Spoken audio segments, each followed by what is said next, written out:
ಜಗದಂಬಿಕೆ ಆಡಿದಂತಹ ಮಾತು. ಈ ಭೂಲೋಕವನ್ನು ಉದ್ಧಾರಪಡಿಸುವುದಕ್ಕಾಗಿ ನದಿಯಾಗಿ ಹರಿಯಲೇಬೇಕಂತೆ. ಆದರೆ ಕಾಲವೆಂಬುದು ಕೂಡಿ ಬರಬೇಕು. ಹಾಗಾಗಿ ಕನಕಾದ್ರಿಯನ್ನು ಏರಿ ಬಂದೆ.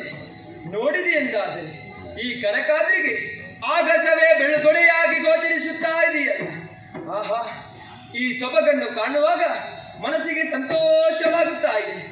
ಮಾತ್ರವಲ್ಲ, ಸುತ್ತಲೂ ಆವರಿಸಿಕೊಂಡಿರುವಂತಹ ಮರ ಗಿಡಗಳು, ಅದರಲ್ಲಿ ತುಂಬಿಕೊಂಡಿರುವಂತಹ ಅನೇಕ ಬಗೆಯ ಹೂಗಳು, ಅದನ್ನೆಲ್ಲ ಒಂದೊಂದಾಗಿ ಕೊಯ್ಯುತ್ತಾ ಮುಂದುವರಿದೆ. ಯಾಕೆ? ಸಾಕ್ಷಾತ್ ಪರಮೇಶ್ವರಿಯ ಪಾದಕ್ಕರ್ಪಿಸುವುದಕ್ಕಾಗಿ. ಹಾಗಾಗಿ ಭಕ್ತಿಯಿಂದ ಭಜಿಸುತ್ತಾ ಆಕೆಯ ಪಾದಕ್ಕೆರಗಿದ್ದೇನೆ.